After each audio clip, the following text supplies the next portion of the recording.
7-star Ultron is incredibly rare to get. Hi everybody, welcome to a brand new video.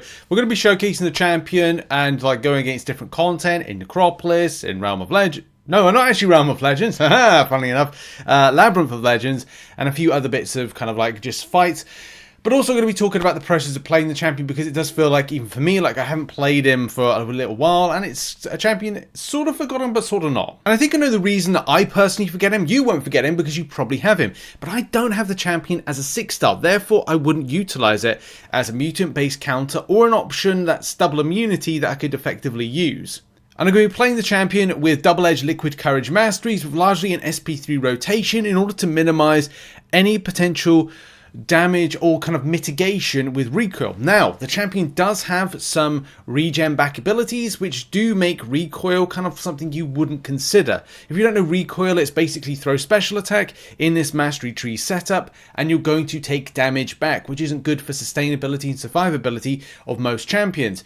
Ultron is a bit of an exception to that. Stat focus wise as well, I've gone for the special damage increase. Now, you could go with critical rating and you could go with critical damage, but it's a very personal preference on that. Say that a lot, but it is effectively, do you want front end damage? Well, yeah, that kind of makes sense. You just want to do more damage, don't you? The subject of relic it's a bit difficult to say which one's the best one. I just went with the vision one. I don't think there's any standout one. Some people may say that you could use the Green Goblin relic, but how literal it is a big question, because if we go it's power drain off an SP, then it's like, well, throw an SP3. But from what I gather, that's a power burn, not a power drain. And even though it does say proportionate to the power drained, I don't know. It maybe would have been best for me to use the Green Goblin relic for him, but again, maybe that's something I should have done better. But to be honest, as I said, there's nothing specifically built that benefits Ultron. So let's quickly talk about rotation, and I like to, depending on what mastery set I have, rotate around building up, first of all, as many of the functions.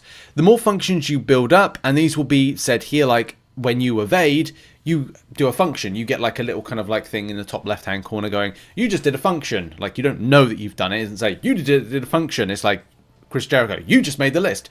No, it's kind of like, it's just there. It's like totting up.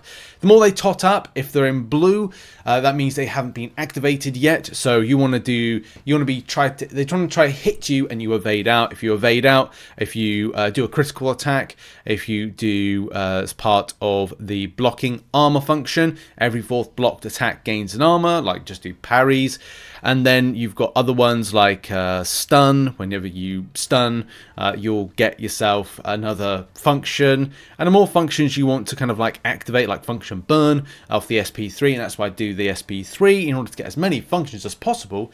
Why do you want to do as many functions as possible, Rich? Well, I want to see either the amazing bleed damage or degen damage. Bleed damage, if you're going against any champion, of course, most champions do get bled. There, of course, are bleed immune champions, which then you kind of go like, would I take this champion against them? Or you would go down a route of, oh great, I'm going to go against mutants, I'm going to do the heavy attack, because that's how we activate our damage. And that is nice. Triggers function damage for each unique function Ultron has utilized during the fight.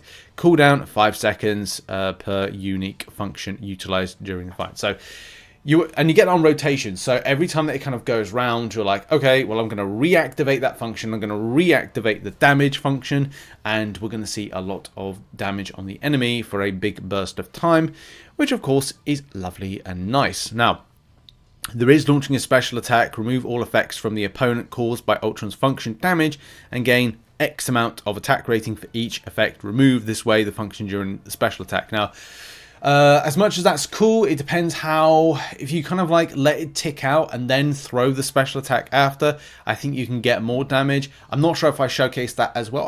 I think there's some footage that you'll see over the course of me talking that kind of showcase that there's times where 80k SP1 with this 7-star. So it's there. There are some kind of good damage from this champion. I had a lot of fun. Like that's kind of like to be true. But You can't get this champion easily. You have to quite literally do raids and get lucky. AQ raids, get lucky with the Ultron 7-star, and of course the same thing when it comes to his signature ability, and his signature ability when it comes to energy damage coming for you and the absorption. So let's quickly talk about the absorption as well. I want to talk about his signature ability and regen at the same time. So attacks that deal energy damage cause Ultron to regenerate X amount of the damage dealt to him.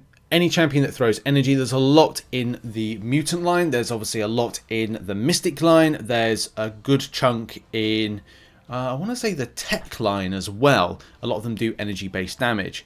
So that is great. Like, that allows you to just maximize a lot of kind of return of any kind of damage coming towards you and mitigating it. From the regen perspective, you're going to see on screen a good example of when that's popped up, and also going against a Cyclops fight, you'll see some great kind of like return for, you know, hitting and receiving.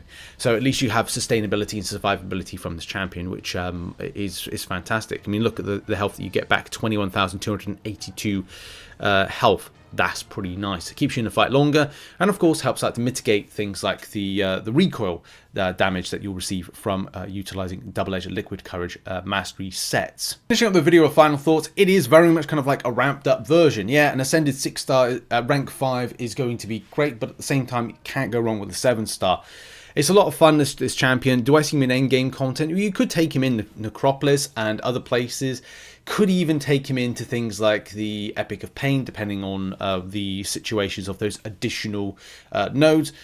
But this is a very much, if you can get him, and also at the same time, without having to awaken him, he can still do a solid mutant takedown. He can also do a solid sustainability and bleed debuff rotation, because you get nice ticks of bleed, and overall have a lot of fun. And especially the signature ability is not really something like he's great without any kind of like awakening. He is, you know, solid as a rock. Yeah, okay, that just adds some extra like decency for sustainability and survivability.